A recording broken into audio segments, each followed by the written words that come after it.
Started really bright in that game. Looked as if we were going to run over the top of them for a wee while. Yeah, I felt in the whole first half we were a better team.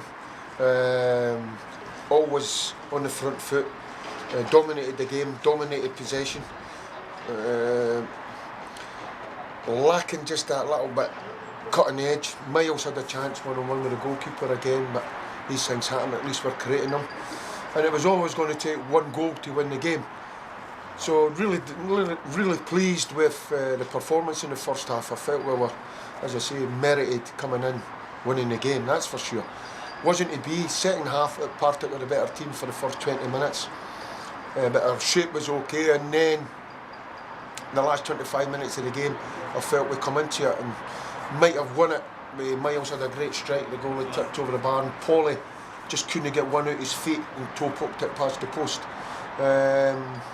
So a wee bit disappointing, but in terms of effort and commitment, put it there. I'm honest enough to say to you, you know, when you lose, and this is a message to the supporters as well, Miles needs a hand up there, that's for sure. Right. You know, we all know that, he needs a hand up there. You know, we're a wee bit short in numbers. We had to make sure that we got the right shape against Partick today, because they play the three-man midfield, so we had to go and match them up. We've lost Billy Mackay, Ryan Christie's, Marley Watkins, all these guys in the top end that can maybe just sneak in that game today, you know. So, and one or two decided to move on. So the fans have to realise that. What we are doing is, we know that we need to, in the top end, we need someone that can unlock the door, just that little bit creative ability, someone that can slot a pass or score a goal out of nothing. And they're very hard to get, but we're really working hard to try and make sure that that happens. We were hoping that Anthony Stokes was going to be the one. It didn't happen. Then we just need to keep looking. The thing about it is, it's no, everybody else is looking for it as well, and agents are playing the game, telling you that they're going elsewhere, hoping that you dive in. So we just have to make sure that we're very cool, calm, collected, but we are trying to get another one, add another one into the top end.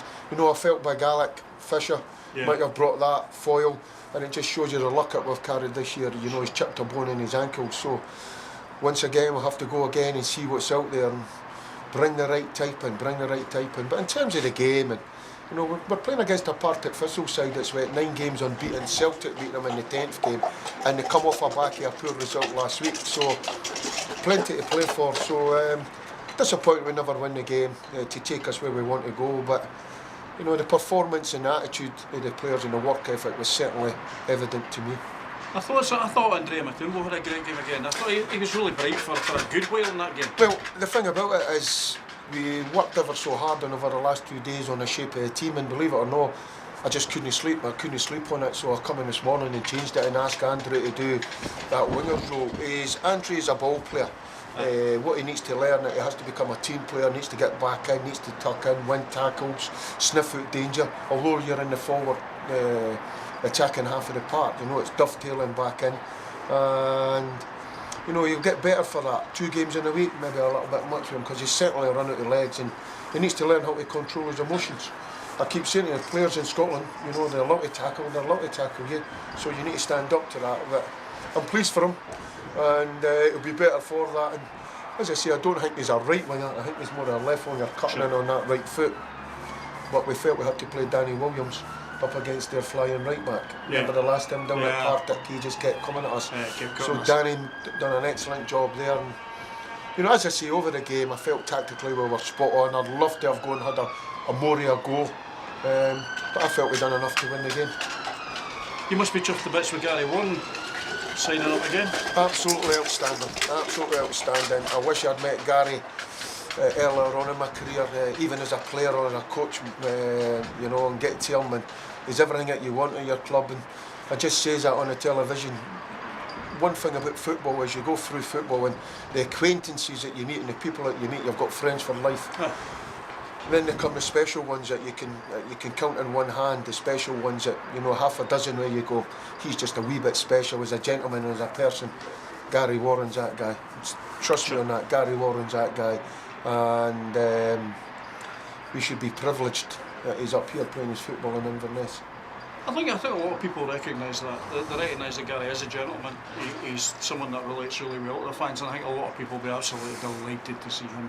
Well, he's the first of many. We're hoping that Drapes gets tied up, and then we'll get working on the rest of them. In the meantime, you know, if one or two of them see their future elsewhere, so be it, because it's only fair to let them know we're also looking to see if we can get better players with better value for money. That's the way football works. It evolves, and but absolutely delighted to get Gary tied up. That's for sure. John, thank you very much indeed. Cheers.